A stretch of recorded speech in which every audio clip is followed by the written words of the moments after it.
안녕하세요. 경기도 평택에 사는 67세 심정자입니다. 암 수술을 마치고 퇴원하던 날 병원 복도 끝 창문으로 볕이 들고 있었지만 저는 그 햇살을 환한 것보다 무심한 것으로 느꼈습니다. 수술은 끝났다고 했지만 제 안에는 아직도 찬 기운이 도사리고 있는 듯 했고 마음은 그보다 훨씬 더 얼어 있었습니다. 몸은 겨우 걸을 수 있을 만큼만 회복되었다고들 했지만 제게는 그 겨우라는 말조차 사치처럼 느껴졌습니다. 복도에 나란히 놓인 휠체어들이 유난히 무겁고 벽에 걸린 쾌유를 빕니다라는 글귀는 마치 남의 말처럼 낯설게 다가왔습니다. 창밖의 햇살이 마치 제게 말을 걸고 있는 것처럼 느껴졌지만 그 목소리는 따뜻하거나 친절하지 않았습니다. 그냥 그 자리에 있는 것이 전부라는 듯 그저 존재할 뿐인 느낌. 환하게 비추는 대신 제 그림자만 선명하게 병원 바닥에 길게 늘어뜨려 놓는 그 햇살이 저는 마치 저를 밀어내는 듯해 고개를 돌렸습니다. 마스크 속에서 흘러나오는 숨이 얇고 미지근했습니다. 그 숨결조차 낯설게 느껴졌고 제 입김이 닿는 마스크 안쪽이 차가워지는 느낌에 한기가 뼛속까지 파고드는 듯 했습니다. 누구도 제게 이제 괜찮으시겠어요? 라고 묻지 않았습니다. 아니 어쩌면 다들 말했을지도 모릅니다. 다만 저는 그 말들을 제대로 듣지 않았습니다. 귀로는 들었겠지만 마음 같은 건 그날 제 안에 없었던 것 같습니다. 텅 비어 있는 속이 몸보다 더 무거웠습니다. 그렇게 저는 햇살을 피하듯 복도 끝 그림자 쪽으로 몸을 틀었고 그 순간 제 그림자가 제 발끝을 껴안은 채 따라붙는 것이 보였죠. 내가 나를 끌고 걷는 기분, 딱 그런 날이었습니다. 유난히 사이가 좋았던 제 남편은 벌써 15년 전에 세상을 떠났습니다. 그래도 아들은 장가 보내고 세상을 떠나서 다행이다 싶었죠. 아들은 평소 너무나도 아버지와 사이가 좋았기에 아버지를 위해서 결혼을 하기 위해서 자기 좋다는 여자와 결국 결혼을 결심했습니다. 그때만 해도 저는 그 결정이 아들의 진심이라고 믿었습니다. 사랑해서 결혼하는 줄 알았고 세상 무엇보다 그 여자를 아꼈기 때문에 아버지께 보여드리고 싶었던 거라고 생각했죠. 하지만 알고 보면 그 아이는 단 한 번도 자신의 뜻만으로 인생을 결정해 본 적이 없는 아이였습니다. 남편이 병상에 누웠을 때 눈물로 떨리는 목소리로 아들은 그렇게 말했습니다. 저 좋다고 쫓아다녔던 후배가 있어요. 그 친구랑 좀 만나보니 그럭저럭 괜찮은 것 같아서 결혼하기로 했어요. 뭐? 결혼 결정을 그렇게 급하게 했다고? 어차피 저도 결혼해야 하잖아요. 저 좋다는 여자랑 결혼하면 좋지요. 하지만 너는 좋아하는 여자가 있었잖니. 재은이는 어쩔 거냐? 이미 떠나버렸잖아요. 나 싫다고 떠난 여자 기다리는 것보다 나 좋다는 여자랑 결혼하는 게 저한테 더 도움이 되잖아요. 하지만 저는 당시 아들이 사랑하는 여자가 유학을 떠난다고 아들이랑 헤어진 지 얼마 안 되었기에 한동안 심란해 보이며 힘들어했습니다. 제가 봤을 때도 8년을 둘이 사귀었고 너무나도 둘이 예쁘게 사랑을 했고 결혼까지 앞뒀었는데 당시 아들이 사랑했던 여자는 무슨 바람이 불었던지 이렇게 결혼하고 싶지 않다고 자기 공부 더 하고 싶다는 이유로 호련히 유학을 떠나버렸습니다. 아들은 그렇게 여자와 헤어지고 말았죠. 아들은 당시 충격이 이만저만이 아니었는데 그 곁에서 아들 후배라는 아이가 기회를 틈타서 아들에게 좋다고 다가갔던 모양입니다. 마음 정리가 잘 안 되었기에 아들은 계속해서 거절의 의사를 밝혔는데 남편이 시험부라는 것을 알게 되었고 장가 가는 것 보고 싶어 하는 게 소원이라는 것을 알고서 결국은 그 후배라는 아이와 결혼을 결심하게 된 것이었죠. 정말 후다닥 해치운 아들의 결혼이었어요. 그 짧은 사이 상견례도 하고 결혼식장에서도 날짜 맞는 거 대충 예약하고 청첩장 뿌리기까지 2개월 정도 채 걸리지 않았습니다. 다들 그래서 아들이 혼전 임신으로 결혼하는 줄 알았는데 아들은 그저 아버지가 결혼하는 것을 보고 싶다기에 결혼하는 것뿐이었죠.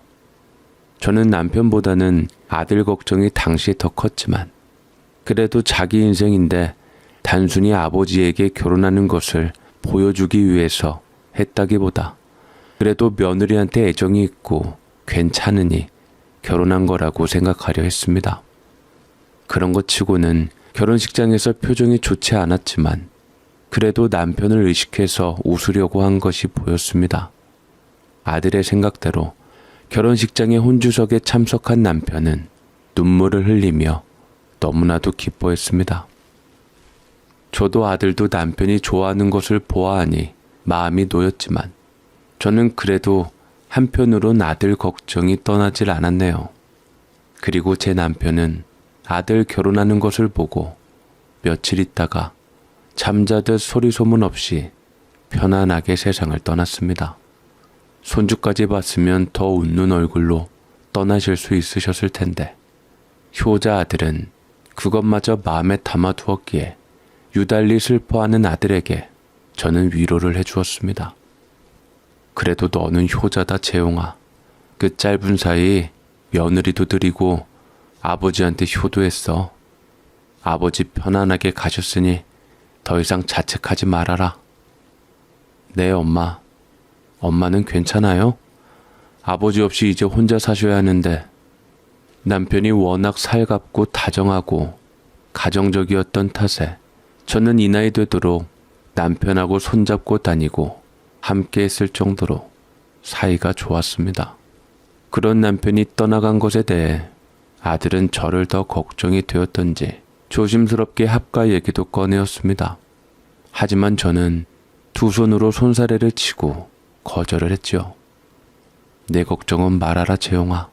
나는 괜찮다. 네 아버지하고 사는 동안 행복했지만 먼저 떠나버린 양반 편안하게 보내주지 않으면 어찌 가겠니.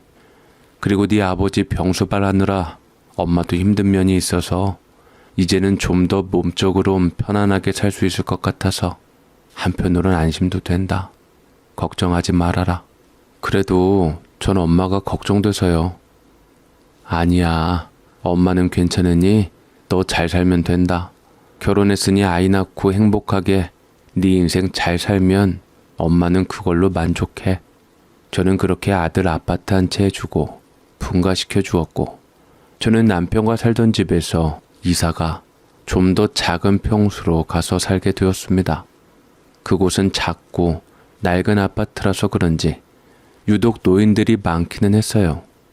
노인들끼리 친하게 지내고 가끔 신혼부부나 이웃들 만나면 인사하고 정답게 지내려 했습니다.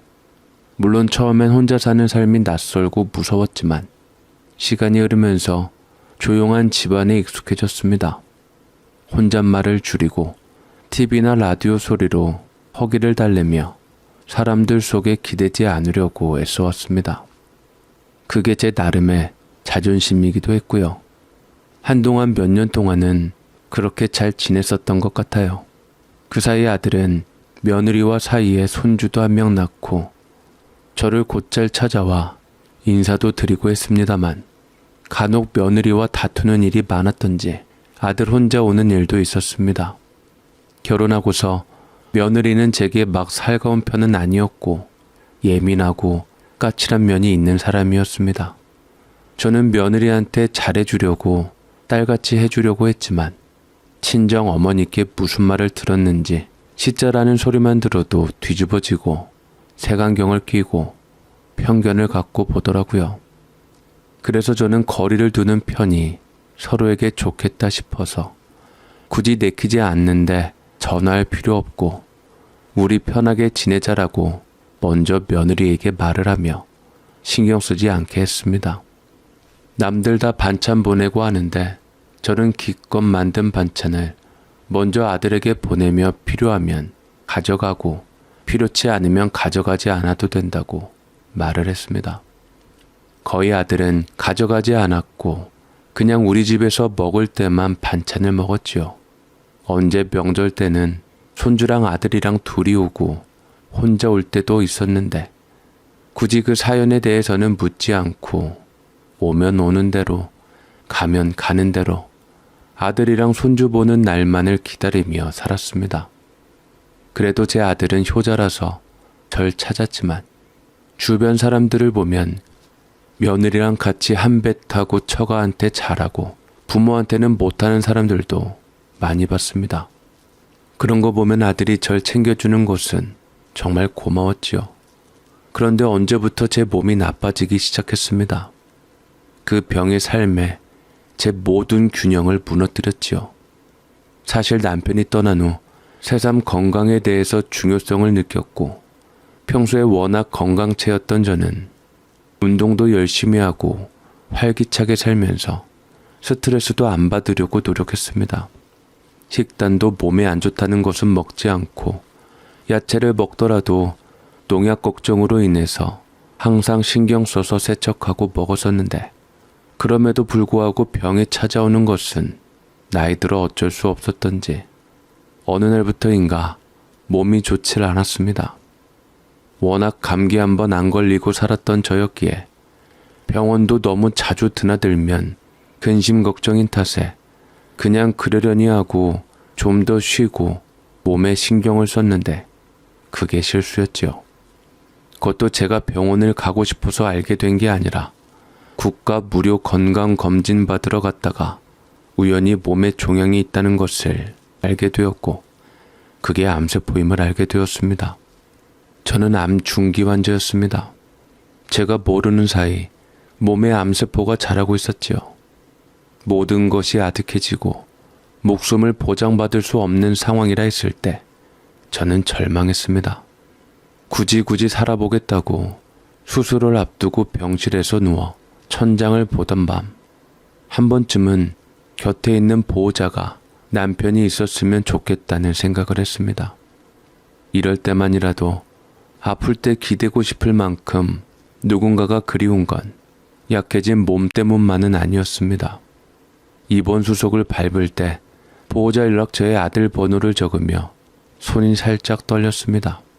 못내 며느리가 신경이 쓰였던지 쉽사리 바쁜 아들에게 그리고 나로 인해서 며느리와 껄끄러워질 아들 걱정에 쉬 못 누르겠더라고요.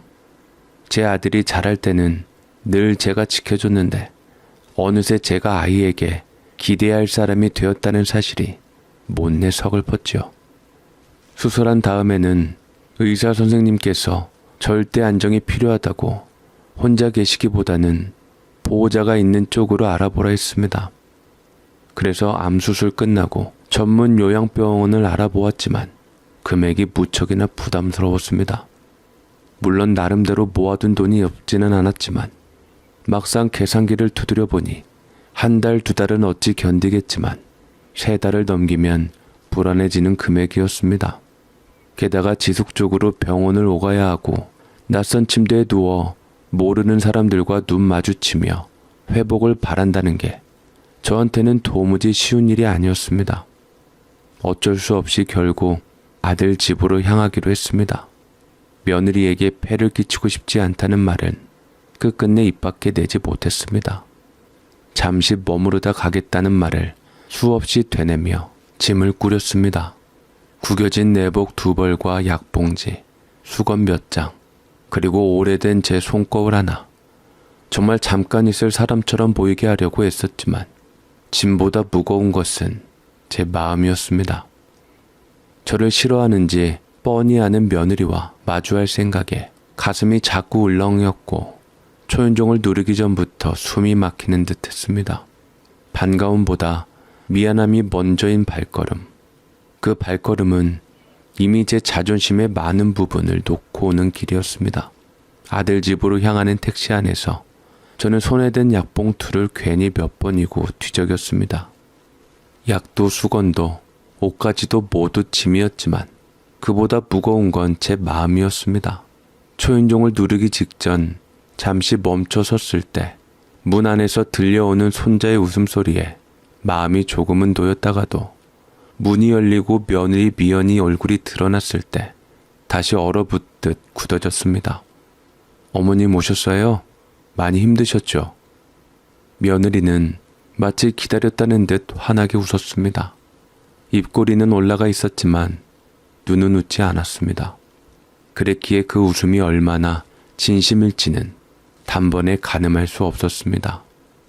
저를 부축하며 안으로 안내하던 그 손길도 따뜻은 했지만 이상하게 손끝에서 미세한 거리감이 느껴졌습니다. 물론 그것은 제 편견일 수도 있었습니다. 아니, 그래야만 했습니다. 방 하나를 내주겠다고 했고 저는 고개를 몇 번이고 숙였습니다. 방바닥에 눕기 민망해 작은 요 하나만 깔아달라고 부탁했습니다.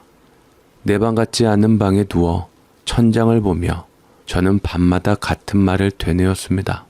하루 이틀만 있다가 가야지. 몸만 좀 회복되면 나가야지. 처음 며칠은 미연이도 웃음을 잃지 않았습니다. 밥상을 차릴 땐 제게 먼저 물었고 약 먹는 시간도 기억해 챙겨주었습니다. 저는 그런 며느리가 기특하고 고마웠습니다. 하지만 그 평온함은 오래가지 않았습니다. 며칠 뒤부터 미연은 자주 시계를 보았습니다.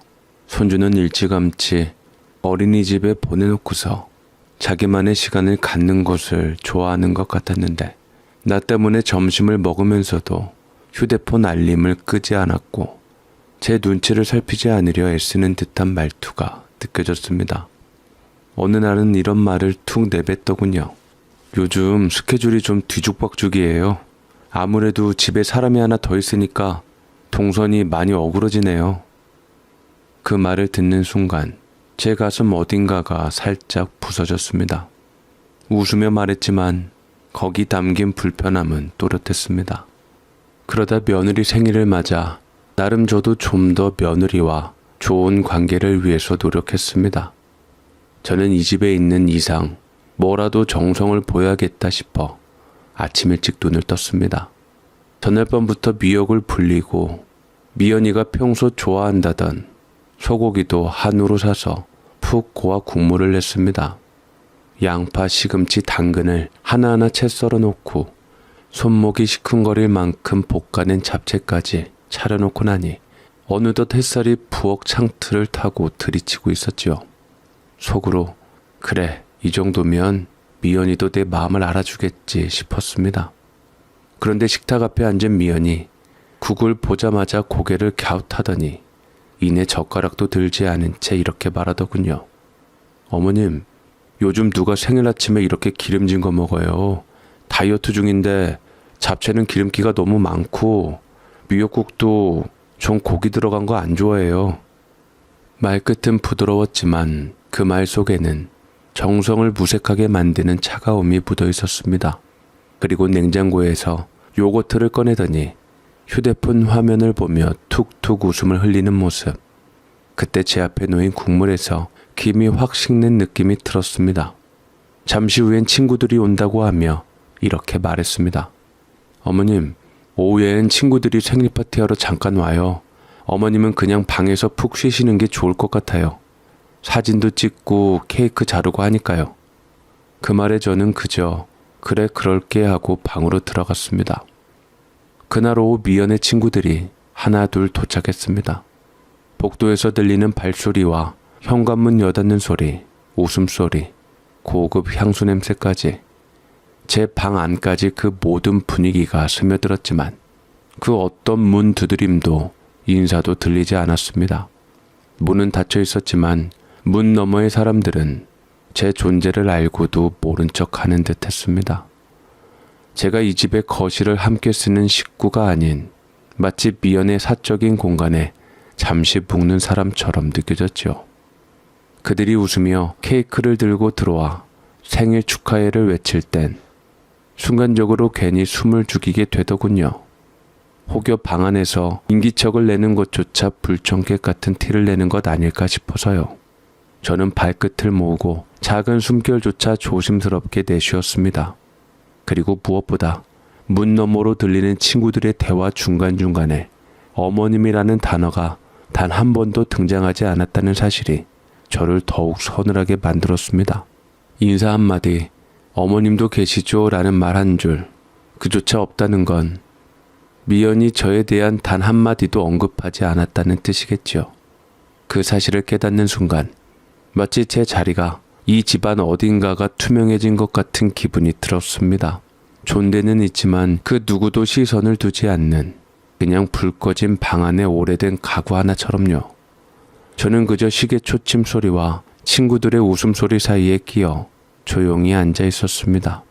생일이란 건 원래 기쁜 날인데 그날 저는 내 생일도 아닌데도 왠지 너무 오래된 사람처럼 느껴졌습니다. 그렇게 며느리 친구들이 돌아간 후 화장실 가려고 나왔을 때 며느리 미연은 부엌에서 컵을 헹구다 말고 조용히 중얼거렸습니다. 어머님 진짜 오늘 하루 완전 조용하셨어요. 죽은 사람처럼요. 아무 소리도 안 들리고 덕분에 하루가 정말 편했어요. 고마워요 어머니. 그 말은 웃는 얼굴로 흘러나왔지만 그 안에 담긴 의미는 칼끝처럼 날카롭고 싸늘했습니다. 고마움을 말하는 듯한 그 말투 속에서 저는 살아있는 사람이 아니라 죽은 사람처럼 존재하라는 무언의 경고를 읽어냈습니다. 순간 저는 숨이 목구멍에서 걸려 올라오듯 멎었습니다. 미소 속에 독이 묻어 있었다는 걸 뒤늦게 알아챈 자신에게도, 말문을 닫고 그저 고개만 끄덕인 자신에게도 화가 나기보단 그저 서러웠습니다. 정말 그렇게 조용히 살아야 이 집에서 누군가에게 고맙다는 말을 들을 수 있는 걸까요? 내가 살아있다는 증거조차 누군가에겐 불편함이 된다는 사실이 그날따라 유난히 뼈저리게 느껴졌습니다. 그래서일까요? 그날 밤 내 호흡마저도 이 집에선 죄스러운 것 같아 기침이 날 땐 베개 속에 얼굴을 묻었고 물이 마시고 싶어도 한참을 망설이다가 끝내 참은 채 다시 자리에 누웠습니다. 그녀의 고마워요라는 말은 감사의 표현이 아니라 조용히 사라지라는 문장의 다른 형태였다는 것을 저는 너무 늦게 깨달은 게 아니길 그렇게 스스로를 위로하며 눈을 감았습니다. 저는 미연의 말에 대꾸하지 않았습니다. 오히려 그날부터 더 조심하게 되었습니다. 화장실 문 여닫는 소리도 줄였고 새벽에 기침이 나올 것 같으면 입을 틀어 막았습니다. 말끝마다 미안해가 붙었고 가끔 물 마시러 부엌에 나가면서도 양말 소리를 죽였습니다. 스스로를 자꾸 민폐라고 여겼습니다. 내 스스로에게 그만하면 됐다고 마음을 달래보려 해도 그 말은 늘 반쯤 허공에 맴돌 뿐 가슴 깊숙이 닿질 않았습니다. 다행히 아들은 바빴지만 제게 무심하진 않았습니다. 일터에서 돌아오는 길마다 제 방을 슬쩍 들여다보며 엄마, 오늘 컨디션 어땠어? 밥은 잘 챙겨 드셨어요? 하고 묻곤 했습니다. 때로는 사과를 손에 들고 와서는 엄마 이거 좋아하시잖아 하며 건넸고 주말이 되면 며느리 몰래 절 데리고 동네 한 바퀴 산책도 나갔습니다. 엄마 신경 쓰지 말고 편하게 지내도록 해. 엄마 마음은 알겠는데 그럼 나는 더 불편해요. 내가 어릴 때 그렇게 아파도 엄마는 날 다 지켜줬잖아. 자식이 엄마 모시는 건 당연한 거 아니야? 엄마랑 아버지가 나 그렇게 알게 키웠잖아. 그래도 미안해서 그렇지 엄마가 괜히 너한테 폐가 될까봐. 너와 며느리 사이 안 좋아질까봐. 아, 왜 쓸데없는 걱정을 사서 해 엄마는. 그러니까 몹쓸 암세포가 엄마한테 간 거잖아. 그런 소리 마라. 엄마가 그런 마음 들면 나 나쁜 아들 만드는 거예요. 제발 편안하게 있고 회복에만 신경 써. 응? 나는 엄마가 오래오래 우리 곁에 있기를 바래. 그 말에 저는 말없이 고개만 끄덕였습니다. 뭉클한 마음이 목까지 차올랐지만 괜히 미연이 들을까 싶어 그저 미소로 감췄습니다. 고마움도 미안함도 무게가 크면 클수록 조용히 삼켜야 하는 게 어머니라는 자리 같았습니다. 그렇게 저는 아들의 따뜻함과 며느리의 얇은 인내 사이에서 하루하루 발 뒤꿈치를 들고 걷듯 조심스레 지내고 있었습니다. 며느리 미연은 옛날 아들의 여자친구였던 재은이와 달리 참 똑부러진 사람이었습니다. 재은이는 실수도 많이 했고 어설프기도 하고 잘 웃는 반면 미연이는 말할 땐 늘 부드럽고 또박또박했으며 남에게 싫은 소리도 웃는 얼굴로 하는 재주가 있었습니다. 그래서였을까요? 그날도 처음엔 그냥 평범한 대화처럼 들렸습니다. 오빠, 있잖아. 우리 집은 부부 공간이잖아. 둘이 같이 만들어 온 리듬도 있고 어머니가 잠시 머무는 건 이해하지만 나는 우리 가족 틈에 끼길 바라진 않아. 식탁에 마주 앉아 나눈 말이었고 저는 방 안에 있었지만 문 하나를 사이에 둔 거리였기에 그 말이 전부 들렸습니다. 문틈으로 흘러든 말은 생각보다 깊게 꽂혔고 저는 괜히 숨소리마저 죽이며 한자리에 그대로 얼어 있었습니다.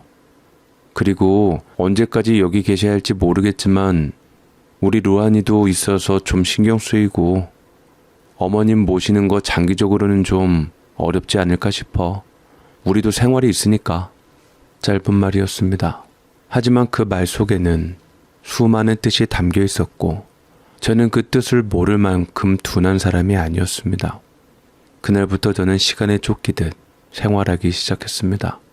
새벽 5시 집안이 조용할 때를 골라 화장실에 갔습니다. 물 내리는 소리, 수도꼭지 여닫는 소리가 벽을 타고 새어나갈까 싶어 손바닥으로 수도꼭지를 감싸며 천천히 돌렸고 물을 튼 순간엔 꼭 숨을 멈췄습니다. 세탁기는 주말 낮에만 돌리기로 마음먹었습니다.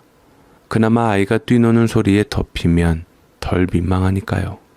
제 옷은 몇 벌 되지 않아 이틀 사흘 입어도 티나지 않았고 입던 내복을 접어 다시 벽장에 넣으며 괜찮아, 아직 덜 더러워 라고 중얼이듯 말했습니다. 밥상 앞에 앉아도 수저 소리를 줄였고 미연이 청소기를 돌릴 때면 조용히 방문을 닫고 나가지 않았습니다. 제가 그 집에 있다는 사실이 들키지 않게 조심하듯 살았습니다. 어쩌면 그게 며느리가 바라는 방식일지도 모른다는 생각을 스스로에게 강요하면서요. 며느리는 이제 내 눈치는 안 본 지 오래고 나에게 자신의 심부름을 시키기 시작하더군요. 음식물 쓰레기를 버려달라는 부탁을 자주 하곤 했습니다. 어머님, 부엌에 음식물 좀 쌓였어요. 나가실 때 같이 버려주시면 감사해요. 말투는 늘 공손했지만 저는 매번 그 말의 마음 한구석이 스르르 꺼지는 듯 했습니다. 마치 제가 이 집의 어른이 아니라 장기 체류하는 손님이라도 된 듯한 기분이었지요. 한두 번은 그러려니 했습니다. 몸을 조금씩 움직이는 것도 회복에 도움이 될 거라고 스스로를 달래며 봉투를 묶고 조심조심 신발을 신었습니다. 쓰레기를 버리러 나서는 길, 엘리베이터의 앞에서 이웃 아주머니와 마주쳤을 땐 괜히 설명이라도 해야 할 것처럼 마음이 급해져 잠깐 산책 나가는 길이에요 하고 말한 적도 있었습니다. 하지만 이상하게도 음식물 쓰레기는 늘 아들이 퇴근하기 전 시간대에만 부탁받았고 미연은 정작 밖에 나갈 때도 봉투 하나 손에 들지 않았습니다. 어떤 날은 퀵배송 받은 박스가 집 앞에 쌓여 있는데도 어머님, 제가 회의 중이라 못 나가니까 이것도 좀 같이 하며 부탁하는 말이 점점 요청보다는 당연함처럼 들려왔습니다. 어느 날 복도에서 음식물 쓰레기를 들고 나온 저를 초등학생 손주 루안이가 보고 이렇게 말하더군요. 할머니, 우리 엄마는 음식물 잘 못 버려서 맨날 할머니가 버려요? 그 말에 저는 웃으며 대답했지만 속으로는 작은 돌멩이가 가슴 한복판에 툭 하고 떨어진 기분이었습니다. 그날 밤 아들이 퇴근해 부엌에 서성이다 봉투를 버리려는 걸 보고 미연은 말했지요. 그거 어머님이 낮에 버리셨어요. 요즘 몸 좀 괜찮아지셨는지 되게 조용히 잘 움직이세요. 어머님 덕분에 너무 편해요, 진짜. 그 말에 저는 무심히 웃었지만 그 조용히 잘 움직이신다는 말이 마치 말없이 알아서 치워주는 사람이라는 뜻처럼 들려 웃는 얼굴을 유지하는 것도 벅찼습니다. 아들은 여전히 저를 챙기려 했었습니다. 퇴근하고 들어와선 저를 살피며 엄마, 오늘은 좀 나아지셨어요? 하고 물었고 틈날 때마다 말도 없이 귤 한 바구니, 영양제 한 병을 제 방에 놓고 가기도 했습니다. 저는 늘 그 자리에 손을 모으고 고개를 숙였습니다. 하지만 그런 고마움도 어느새 미연의 눈치를 의식하게 만들었습니다.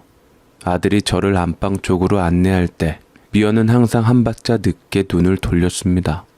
직접적인 불만은 없었지만 얼굴에 떠오른 그 얇은 주름 하나, 입술을 다물며 돌아가는 몸짓 하나가 말을 대신하고 있었고 저는 그것들을 잊지 않았습니다. 그 집은 점점 좁아졌습니다. 공간은 그대로였지만 숨 쉴 틈이 줄어들고 있었습니다. 누구도 제게 나가라 말한 적은 없지만 제가 존재하고 있다는 사실 자체가 누군가의 편안함을 방해하고 있다는 감각이 날이 갈수록 피부에 와닿았습니다. 저는 매일 밤 그 집에서 제 몸보다 더 조심스러운 곳은 제 숨결이라는 생각을 하며 잠들었습니다. 며느리 미연은 어느 주말 아침 식탁에서 물 한 컵을 내려놓으며 말했습니다. 참, 어머님 말씀 안 드렸죠? 저희 부모님 이번 주말에 좀 오시기로 했어요. 2박 3일 정도만요. 아, 두 밤 주무시고 가시는구나? 네, 괜찮으시죠? 어머님은 거의 매일 계시는데 저희 친정부모님 두 밤 자고 가는 건 아무 문제 아니잖아요. 누가 뭐라 한 것도 아닌데 미연이는 아들 듣지 못하는 데서 그렇게 콕 집어줬습니다. 사실 방이 3개밖에 없었는데 하나는 아들 내외가 쓰고 하나는 손주가 쓰고 있었고 나머지 하나는 제가 쓰고 있었는데 사돈 어르신이 오신다면 아무래도 제 방은 비워줘야 되지 않나 싶었지요. 미연이는 표정엔 아무렇지 않다는 듯 미소가 걸려 있었지만 그 말이 끝나자마자 제 안에서는 무언가가 뚝 하고 부러지는 소리가 났습니다. 아, 그래, 그래야지. 사돈들도 손주도 보고 쉬다 가시면 좋지. 저는 괜찮다는 듯 고개를 끄덕였지만 그 순간 제 안에서는 빠르게 계획이 만들어지고 있었습니다. 사돈끼리 아무래도 다 같이 있으면 며느리도 아들도 힘들 것 같았습니다. 그나마 제가 잠깐이라도 비우는 게 낫겠다는 결론과 더 오래 머무르면 서로 더 불편해질 거라는 확신이 들어서 친구에게 미리 전화를 해놨습니다. 친구는 기꺼이 저를 환영한다고 언제든 오라고 했죠. 다음날 아침 저는 옷가지 몇 벌과 약봉지, 작은 가방 하나를 조용히 챙기고 있었습니다. 2밤 정도 친구 집에 다녀오면 되겠지. 미연도 편하고 나도 숨통이 트이겠지. 스스로에게 그렇게 말하며 손끝으로 지퍼를 올리고 있는데 현관문이 열리고 들이닥친 것은 뜻밖에도 미연의 어머니였습니다. 환하게 웃는 인사 뒤에 그분은 저를 위아래로 훑더니 툭 한마디를 던졌습니다. 몸 안 좋으시다고 들었는데 그럼 아들네 계시기보다는 전문 요양병원이 낫지 않나요? 요새 자식들 부담 안 되려고 잘 되어 있는 시설 많은데. 그 말은 마치 실수처럼 무심하게 흘려진 말이었지만 제 귓가에는 쇳조각처럼 날카롭게 박혔습니다. 순간 저는 대꾸조차 하지 못했습니다. 숨이 멎는 듯 했고 몸이 딱딱하게 굳었습니다. 병실에서의 고통보다 더 서러운 순간이었습니다. 며느리 얼굴을 떠올리며 조심조심 살았고 시계바늘 소리에도 귀를 기울이며 숨죽여 지냈건만 결국 돌아오는 말이 이렇다면 나는 정말 여기 있으면 안 되는 사람이구나 싶었습니다. 저는 무릎 위에 올려두었던 가방을 다시 손에 쥐고 덜덜 떨리는 손으로 약봉투를 챙기며 일어섰습니다. 며칠 친구 집에 좀 다녀올게요. 오랜만에 연락이 와서. 어머, 그럼 친구분네 계시다가 댁으로 바로 가시는 거예요? 네? 아, 아니요. 아, 그럼 다시 아들네로 오시게요? 네. 아무래도 좀 나아질 때까지는요. 괜히 불편하게 해드려서 죄송하네요. 며느리에게는 늘 미안한 마음 갖고 있긴 합니다. 내 말은 부드럽게 꿰맸지만 안쪽은 이미 찢어지고 있었습니다. 사돈들과 며느리는 틈만 나면 제 쪽을 쳐다보며 툭덕거리기 바빴고 사람이 기분 좋지 않게 제가 쳐다볼 때면 뚝 멈추고 딴짓하며 제게 뒷담화를 하거나 자기네들만 알아들을 말만 해서 사람을 바보로 만들기 일쑤였습니다. 참으로 기분이 불편하고 꺼림칙하고 마음이 안 좋더라고요. 그래서 좀 일찍 친구네로 가려고 했는데 그날 친구가 일이 있다고 해서 저녁 늦게 오라고 해서 계속 시간이 가기만을 기다리며 바늘방석에 앉은 것처럼 기다렸습니다. 그날 저녁 아들이 퇴근하고 들어오다 마주한 건 거실에 내려져 있는 제 가방과 문 앞에 놓인 운동화 한 짝이었습니다. 엄마, 뭐 하세요? 그 목소리엔 당혹이 섞여 있었고 저는 눈을 마주치지 못한 채 손끝으로 가방끈을 쥔 채 말했습니다. 그냥 며칠만 친구네 다녀오려고. 여긴 아무래도 불편하니까. 아들은 주변을 훑었고 안사돈과 바깥사돈 그리고 며느리가 팔짱을 끼며 제가 얼른 나가기만을 기다리고 있는 것이 훤하게 보였습니다. 저는 시간이 아직 안 되었는데도 눈치가 심해 얼른 나가기 위해서 허둥지둥 나가고 있는 모양새였지요. 그걸 보자 아들의 얼굴이 일그러졌습니다. 저는 그 사이 얼른 바깥으로 나가서 엘리베이터를 눌렀고 이 모습에 이마를 짚고 한숨을 길게 뱉은 아들은 가방을 제 손에서 낚아채듯 들며 터뜨렸습니다. 왜 말을 안 했어요? 엄마가 얼마나 조심하셨는지 제가 몰랐을 것 같아요? 왜 혼자 짐 싸고 나가세요? 저도 여기 사는 사람이에요. 그 말이 가슴을 쳤습니다. 아들이 제 마음을 그렇게나 헤아려 주고 있었다는 사실이 더 아프게 와닿았습니다. 며느리 미연은 조용히 다가와 아들 곁에 서더니 평소와는 다르게 순한 양이 되어서 조심스럽게 입을 열었습니다. 오빠, 나는 우리 부모님도 좀 쉬다 가시겠다는데 어머님이 이렇게 불편해 하실 줄은 정말 몰랐어. 이럴 줄 알았음 오시지 말라 하는 건데 꼭 우리 루안이 보고 싶다고 하셔서. 그 말은 너무 부드러워서 오히려 날카로웠습니다. 정말 몰라서라는 그 말 속에 담긴 무심함이 그 순간 제 마지막 남은 자리까지 흔들었습니다. 하지만 상식적으로 생각하면 누가 봐도 저 혼자 아들네 집에 얹혀있는 상황에서 친정 부모님이 주무시고 가신다 하면 제가 당연히 불편할 걸 알지 않나요? 괜히 자책감 들고 불편하고 저는 아무 말 없이 시선을 떨궜습니다.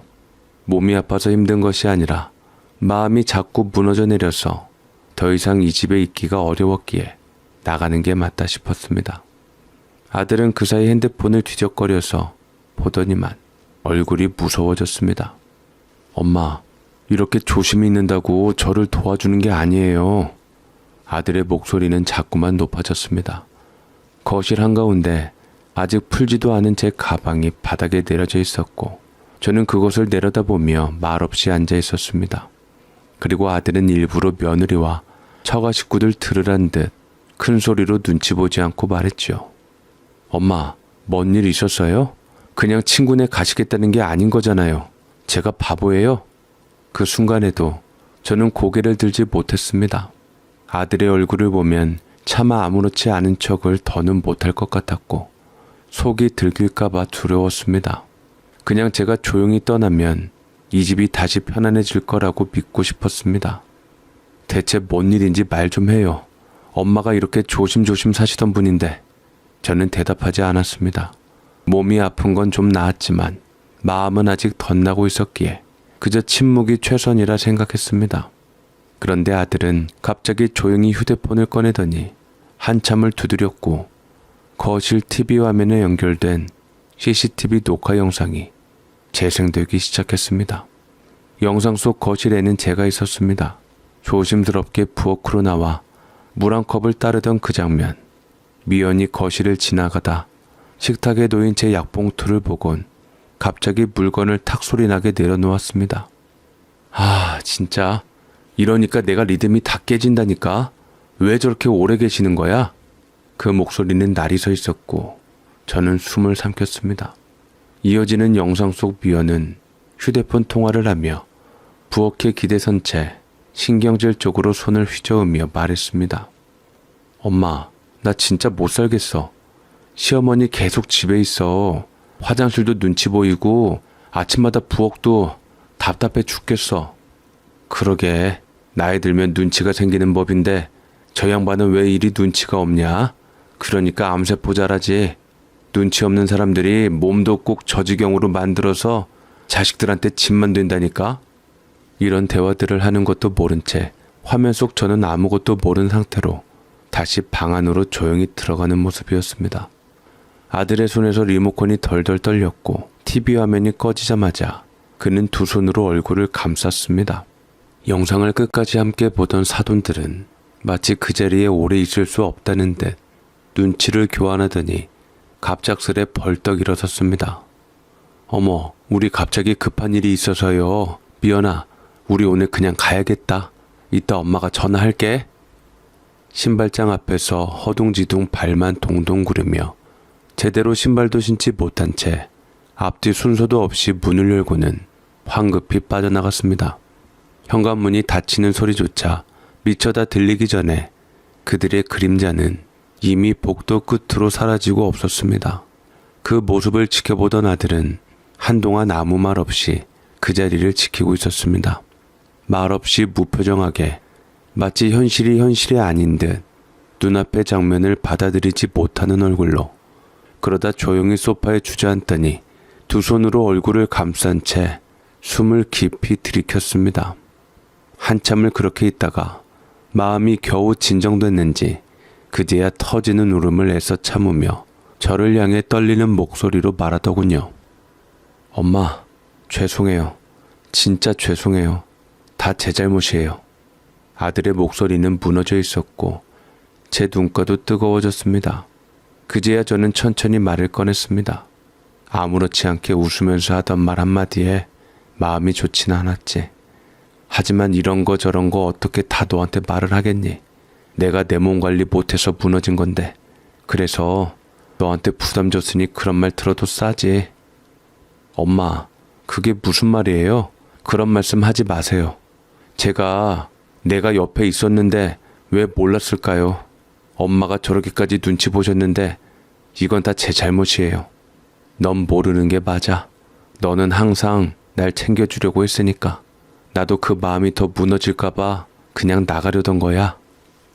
그 순간 거실은 너무나 조용했지만 마음속에선 폭우가 쏟아지는 소리가 들렸습니다. 아들은 미연을 바라보지도 못하며 이를 악물었고 미연은 모든 것을 다 확인한 후 그저 벽을 본 채 조용히 말했습니다. 그렇게까지 불편해하실 줄은 몰랐어요. 그냥 우리 부모님도 잠깐 쉬었다 가실 거라고만 생각했지. 정말 몰랐을까? 정말 그랬을까? 아들의 눈치를 보며 무조건 몰랐다 말하는 며느리를 보고는 저는 그 말을 더 이상 받아들이고 싶지 않았습니다. 모른 척한 것과 모르는 건 다르다는 걸 알고 있었으니까요. 아들은 CCTV 영상을 본 그날 밤 끝내 미연을 불러 거실에 앉혔습니다. 말없이도 싸늘했던 공기. 그러나 그날은 유독 가라앉은 정적 속에 날카로운 것이 숨겨져 있었습니다. 아들은 두 손을 무릎 위에 올려두고 한참을 바라보다가 마침내 입을 열었습니다. 네가 사람이야? 너 내가 장인 장모님께 얼마나 잘했는데 그거 보고 우리 엄마한테 그러고 싶어? 어떻게 수술 끝난 엄마한테 그럴 수가 있어? 목소리는 낮았지만 담겨있는 분노는 묵직했고 그가 더는 참지 않으려 한다는 것을 저는 느낄 수 있었습니다. 우리 엄마 암수술 회복 중이야. 그런데 그렇게 내쫓듯이 해? 정말 그게 사람이 할 짓이야? 미연은 눈을 피하지 않았습니다. 눈물도 없었고 변명도 없었습니다. 다만 그 표정엔 오래 눌러왔던 감정이 이젠 숨길 수 없다는 단호함이 배어 있었습니다. 근데 나도 좀 이해해주면 안 돼? 당신 효자인 거 알지만 왜 내 편은 안 들어줘? 왜 내 입장에선 생각 안 해줘? 나는 나대로 너무 지쳤어. 어머님 언제 괜찮을 줄 알고 내가 집안에서 유감이 어머니까지 언제까지 챙겨야 하냐고. 네가 뭘 얼마나 챙겼길래. 이제껏 셀프 효도하자고 우리 어머니 내가 챙겨왔고 넌 나 몰라라 했었잖아. 그래도 난 예의상 장인 장모님 잘 챙겼어. 내가 그러면 너도 우리 어머니께 잘해줄 거라고 생각하고. 하지만 넌 싫은 티 다 낸 와중에 우리 어머니 편찮으신 와중에까지 그렇게 눈치를 줬으니 네가 생각해도 이건 아니지 않아? 미연의 말은 뼈가 있었던 와중에 아들 또한 미연의 말을 받아쳤지요. 미연은 입술을 깨물더니 감정을 드러내며 악다구니로 소리쳤습니다. 나름대로 나 그래도 최선을 다했어. 당신 아버지 돌아가신다고 얼마 안 남았다고 해서 급하게 결혼해야만 했고, 당신 어머니가 갑자기 오셨을 때도 나 한마디도 안 했어. 왜냐면 당신이 힘들어할까봐. 그래도 난 매일 불안했고 집안이 내 공간이 아닌 것처럼 느껴졌어. 말 안 했다고 몰랐겠지만 난 매일 참으면서 살았어. 이런 내 노고는 왜 몰라줘? 그때 아들의 눈빛에서 무너짐이 보였습니다. 그는 천천히 몸을 일으켜 거실 쪽으로 걸어가더니 벽장 안에서 봉투 하나를 꺼내 식탁 위에 올려놓았습니다. 하얀 서류 봉투, 얇지만 모든 것을 끝낼 수 있는 무게. 우리 도저히 안 맞는 것 같다. 언제까지 이렇게 살 수는 없을 것 같아. 넌 네가 원하는 대로 살아. 네가 원하는 사람이랑 셀프 효도하면서 살고, 나는 나대로 내 길대로 사는 게 서로에게 이롭다 싶다. 이혼 서류니까 잘 보고 도장 찍어. 뭐? 이혼? 지금 이혼이라고 했어? 아들의 그 말은 냉정했고 돌이킬 수 없는 결심처럼 느껴졌습니다. 미연은 몸을 부르르 떨었고 눈물을 흘리며 아들과 저를 원망스러운 듯 바라보았습니다. 저를 향한 며느리의 눈빛이 더 매섭고 무서웠습니다. 저는 자리에서 벌떡 일어났습니다. 마치 그 봉투가 나를 향해 날아든 칼날처럼 느껴졌습니다. 급히 아들의 등 뒤로 다가가 옷자락을 움켜쥐며 떨리는 목소리로 외쳤습니다. 하지 마라. 이혼은 하지 마라. 그건 내 탓이다. 내 탓이야. 제 목소리는 허공에 퍼지며 점점 흐려졌고 눈물은 멈추지 않았습니다. 아들은 이미 마음을 정했다고 단순히 이건 어머님 문제뿐만 아니라 살면서 너무 안 맞는 부분이 많고 살기 힘들었다고 얘기를 하면서 이제 그만하고 싶다고 얘기를 했습니다. 저는 다시 한번 아들을 말리며 애원했습니다. 미안하다. 내가 너무 오래 있었어. 눈치껏 나가서야 했는데 며느리가 싫어할 만했어. 내가 그걸 모르진 않았다. 그러니까 제발 너희 이혼은 하지 마라. 이건 내 잘못이다. 아무리 억울하더라도 아들이 이혼하길 바라지 않았습니다. 말끝마다 숨이 막혔고 가슴이 죄어왔습니다. 아들은 그 자리에 굳은 듯 서 있었고 미연은 묵묵히 식탁에 놓인 봉투를 내려다보았습니다. 아무도 말을 잇지 않았지만 거실엔 이제 더 이상 돌아갈 수 없는 선 하나가 그어져 있는 듯 했습니다. 이 나이에 내가 뭐라고 이 집을 흔든 걸까? 하지만 그 생각도 이미 너무 늦은 뒤였습니다. 며느리 미연은 그날 밤 말없이 자신의 방에 들어갔다가 얼마 지나지 않아 트렁크를 끌고 나왔습니다. 조용히 옷을 갈아입고 현관에 서서 마지막으로 집안을 이곳저곳 둘러본 후 아이마저 두고 문을 열고 나갔습니다. 문이 닫히는 소리가 유난히 컸습니다.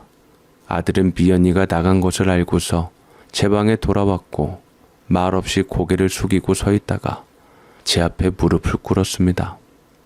엄마, 미안해요. 그리고 엄마 탓 아니야. 나 이제 엄마 지킬 거야. 이혼한 건 절대 엄마 책임 아니에요. 내가 너무 성급하게 결혼한 것 같아. 미연이에게도 좋은 남편이 못 돼주는 것도 사실이었고 어찌 보면 미연이도 나 같은 놈 말고 자기를 진심으로 사랑해주는 맞는 사람 만나서 결혼하는 게 훨씬 더 좋을 거야. 그 말에 저는 더는 아무 말도 할 수 없었습니다. 입술은 떨렸고 눈가가 다시금 뜨거워졌습니다. 그 아이가 울먹이며 다짐하던 그 순간 저는 문득 그동안 외면하려 했던 한 가지 사실을 받아들였습니다. 내가 지켜온 가족이 사실은 나 또한 누군가에게 지켜지길 바라고 있었던 존재였다는 것 말이지요. 저는 몸이 회복되지 않아 결국은 요양원으로 다시 들어가게 되었고 그곳은 아들이 직접 찾아낸 곳이었습니다. 계약서에도 그 아이 이름이 함께 적혀 있었습니다. 요양병원이긴 하지만 나 아는 선배가 근무하는 곳이라 엄마 잘 돌봐줄 거야. 여기 있으면 햇살이 좋아서 엄마 몸도 마음도 금방 회복될 거야. 회복되면 엄마 몸 나아지면 다시 같이 살아요. 아들의 그 말처럼 저는 정말 빠르게 다시 살아났습니다. 아들은 매주 주말이면 반찬을 싸들고 찾아왔습니다. 가방 안에 꼭 제가 좋아하는 도라지 무침이나 고등어 조림 같은 음식이 들어있었고, 한 손엔 슈퍼에서 급히 사온 귤이나 요구르트가 들려 있었습니다. 이건 집 냉장고에 있길래 그냥 가져왔어요. 엄마 젊었을 때부터 좋아하던 거잖아요. 아들은 그런 말로 쑥스러움을 감출했지만 저는 다 알고 있었습니다. 그 아이가 회복 중인 제 입맛을 떠올리며 밤늦게 인터넷을 뒤져 급히 만들어 봤을 거라는 걸요. 그 어설픈 간과 너무 가지런하게 담긴 반찬 모양에서 그 정성이 고스란히 묻어났습니다. 그날 저는 밥 한 숟갈에 그 반찬을 올려 먹으며 참 오랜만에 마음까지 따뜻해지는 기분을 느꼈습니다. 사람은 정말 정성이라는 게 느껴질 때 비로소 밥맛이 난다는 걸 그날 또 한 번 깨달았죠. 그렇게 시간이 흘러 계절이 바뀌고 저는 요양병원에서 꼬박 5달을 보냈습니다. 처음엔 한 달만 있다 나가겠다고 고집했지만 아들은 한사코 저를 말리며 완전히 회복된 다음에 집에 가자고 했습니다. 봄이 깊어지고 햇살이 창가에 오래 머무는 어느 날, 주치의 선생님이 조심스레 말했습니다. 이제 집에서 생활하셔도 될 만큼 회복이 좋습니다. 많이 노력하셨어요, 어르신. 그 말을 들은 날, 아들은 퇴근하자마자 들뜬 목소리로 말했지요. 엄마, 이제 집으로 가요. 진짜 우리 집으로. 방 정리 다 해놨고 엄마 이불도 새 걸로 바꿨어요. 꽃무늬 싫어하신다 그래서 단색으로 골랐어요. 저는 작게 웃었습니다. 그 아이가 그렇게까지 저를 신경 써주는 걸 보며 몸이 아니라 마음이 먼저 나아지는 기분이 들었습니다. 그리고 며칠 뒤 저는 다시 아들의 집으로 향했습니다. 이번에는 짐이 훨씬 가벼웠고 무겁던 마음도 많이 덜어낸 듯 했습니다. 그 집의 초인종 앞에 서 있던 그날과는 달리 이번엔 아들의 웃는 얼굴이 현관 너머에서 기다리고 있었습니다. 어서 오세요. 우리 엄마. 집에 잘 오셨어요. 그 말에 저는 잠시 가슴이 뭉클해졌습니다. 마치 정말 집으로 돌아온 기분이었습니다. 우린 함께 식사를 했습니다. 이른 저녁 해가 기울 무렵의 고요한 식탁 위엔 따끈한 쌀밥과 국, 그리고 그 위에 살짝 얹은 반찬 몇 가지가 놓여 있었죠. 아들은 국을 한 숟갈 떠서 밥 위에 올려주며 말했습니다. 엄마, 이거 예전처럼 비벼 드셔도 돼요. 아빠가 늘 이렇게 드셨잖아요. 그 말에 저는 고개를 끄덕이며 숟가락을 들었습니다. 국물은 짭짤하고 따뜻했으며 그 안에는 그리움이라는 양념이 녹아 있었습니다. 예전엔 바쁘다는 핑계로 함께 앉아 먹는 식사가 흔치 않았지만 지금 이 식탁은 그렇게 잃고 난 후에야 다시 차려진 자리였습니다. 식사 도중 아들은 문득 아버지 이야기를 꺼냈습니다. 아빠는 진짜 묘하게 고집 있는 사람이었잖아요. 근데 엄마한테만은 맥을 못 쳤어. 저는 피식 웃으며 고개를 끄덕였습니다. 그래서 뭐든 다 해줬지. 심지어 내가 무릎 시렵다 하면 먼저 수건 데워서 깔아주는 사람이었어. 우린 그렇게 살아생전 남편의 아들의 아버지였던 그 사람을 떠올리며 그가 얼마나 따뜻했고 또 얼마나 우리 가족을 아끼던 사람인지 되새겼습니다. 말 한마디마다 아들은 잠시 멈춰 고개를 끄덕였고 그 눈빛 안에는 아버지에 대한 그리움과 존경, 그리고 이제는 자신이 그 자리를 이어가야 한다는 책임감도 어렴풋이 담겨 있었지요. 요양병원에 있던 동안보다 지금 아들의 표정은 훨씬 밝아 보였습니다. 무거운 짐을 덜어낸 사람처럼 이젠 누군가의 기분을 지나치게 살피느라 마음 다칠 일 없는 그런 얼굴이었습니다. 어쩌면 내 앞이라 그랬는지도 모르지요. 그래도 저는 느껴졌습니다. 그 아이는 지금 비로소 자신을 위한 삶의 첫 페이지를 조심스레 넘기고 있다는 것을요. 식사를 마치고 아들이 자리에서 일어섰습니다. 엄마, 설거지는 내가 할게. 손대지 마세요.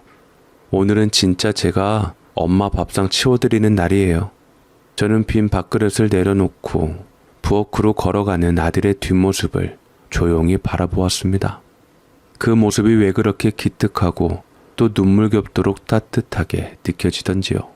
그 순간 저는 문득 생각했습니다. 내가 살아온 인생 중에 어쩌면 지금 이 순간이 가장 따뜻한 봄날일지도 모르겠다고요. 제 이야기를 들어주셔서 진심으로 감사드립니다. 사연을 보내주신 심정자님은 끝까지 아들을 걱정하셨습니다. 아들이 이혼하게 된 건 전적으로 자신의 탓이라고, 자신이 너무 오래 머무른 게 잘못이었다고 말씀하시며 통화 내내 아들의 앞길에 짐이 되지 않기를 바라셨습니다. 그런데 말씀을 나누다 보면 그분의 목소리 속에는 또 다른 고운 배려가 숨어 있었습니다. 사실 그의 나쁜 애는 아니에요.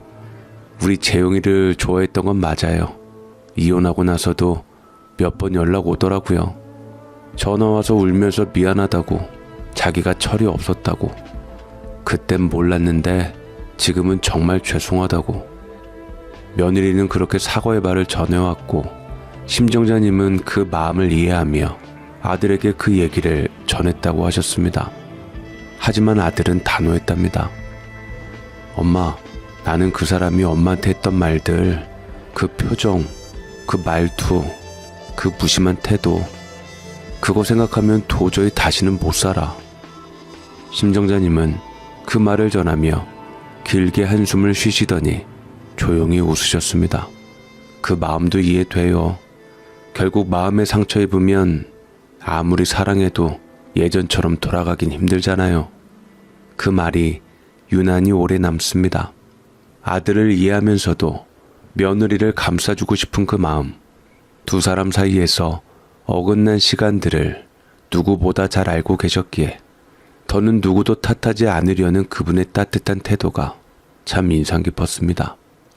가끔 손주가 놀러 오면 동화책을 읽어주고, 아들이 퇴근하면 반찬을 나눠 먹으며 소소한 얘기를 나누는 그런 하루가 쌓여 지금이 내 인생에서 가장 따뜻한 봄 같다는 말씀을 남기셨습니다.